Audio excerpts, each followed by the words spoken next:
Hello everyone and welcome into the Digi Lounge, where we talk all things Digimon, from laid back retrospectives to games to cards and everything in between. If you're a fellow fan of the digital universe, thanks for clicking and consider subscribing. And with the intro out of the way, let's get started. Hey everyone and welcome back to the Retrospective series, where we are looking back at Digimon Adventure. Now today we're looking at episode 3, Garurumon. And this is an episode that hit me a lot as someone who has a younger brother. Now there's not some huge plot bombshell, but because the show slows down for a bit and there is still tension, we get some real emotional beats in a lot of different ways. Plus we get our first big Digi evolution outside of Agumon, and it's a genuinely great one. So let's dive into it. Now to start the episode off, after some pretty good dialogue, we get the Monochromon fight. Two Monochromon just going at it in the wild, and the kids basically stumble into it like they've walked up on two bears fighting over territory. And I think this is such a smart way to establish the digital world as an actual ecosystem, an actual living world. And these aren't villains, they're not attacking the kids, they're just animals doing animal things. It generally makes the world feel bigger and alive. You get this sense that life is happening here whether the kids are around or not. Now in the previous episode we get a bit of this, but in this episode we see more glimpses of real world stuff scattered throughout the digital world, like street signs or a random trolley car sitting in the middle of nowhere. And it's such a unique world design, and it gives the whole place this strange whimsy look to it. Like this isn't just a generic fantasy forest. It's some weird blend of our world and the digital world mashed together, and nobody really explains it, it's just there, and I love that. It makes exploring alongside the kids feel more interesting, because you never know what you're going to find around the next corner. And as far as the animation itself goes, I really want to talk about the color palette that they used. This episode looks gorgeous. The whole world gets bathed in these orange and purple tones as evening hits, and it does a lot of work setting the mood before things kick off later in the episode. It's not really flashy, it's just really well done atmosphere that's pleasing to look at. But after some time, the group needs to settle down for the night, and this is where the episode starts doing something I don't think would get much notice. The kids and their Digimon partners aren't just battle buddies at this point. They're figuring out how to live together in this strange world, so they start working together to make dinner.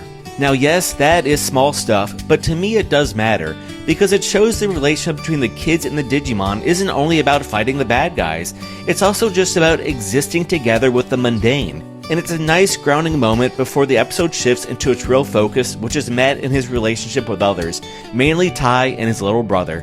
Now Tai, being who Tai is, naturally just steps into his leader role, and Matt is not exactly thrilled about that. There's this friction of like, who's actually in charge here? And it plays out through the episode in these little jabs and disagreements. But what I like is that it's not just two alpha personalities butting heads for the sake of drama. There's clearly something else going on with Matt, and it comes out through how he treats his little brother, TK. Matt is hovering over TK pretty much the whole episode, watching him, getting protective in ways that feel almost overly cautious. But if you do think about it because of some dialogue, it makes total sense, because these two are half-brothers and they don't get to see each other much. And that kind of distance does something to a relationship. Matt isn't just being protective because TK is younger, he's compensating. He's trying to be the presence in TK's life that circumstances usually don't let them have. That's a lot of emotional weight for episode 3, and the show doesn't spell it out for you in dialogue exclusively, but also in action. But as the episode goes on and the sun sets, TK and the entire group end up in actual danger, and this is the moment the whole episode's been building up to emotionally, and Matt's big brother protectiveness kicks in. Digimon appears and isn't too happy, and Matt throws himself into harm's way without a second thought to keep his little brother safe. And that raw, unfiltered fear and love is exactly what leads Gabumon's digivolution into Garurumon. And watching Garurumon show up for the first time is such an awesome moment, even rewatching it now. It's a great looking digivolution. It's got some real power behind it, and unlike Greymon's debut, which was more about raw chaos in that moment, this one's rooted in deep emotion on top of the chaos. Garurumon exists because Matt loves his brother. That's the whole reason. And to me, I think that's what makes this Digi-evolution hit differently than the first one. It's specifically tied to who Matt is as a person and what he cares about most in this crazy situation. Now after a really cool action sequence and Seadramon is dealt with, the dust does settle, and we get a very small, quiet moment that I think closes the episode out perfectly.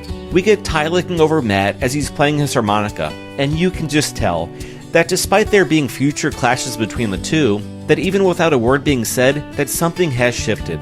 Tai has gone from butting heads with Matt over leadership and making decisions to actually having a little bit of respect for him. And it's not because Matt proved he was tougher or stronger than Tai, but because he saw exactly why Matt does what he does.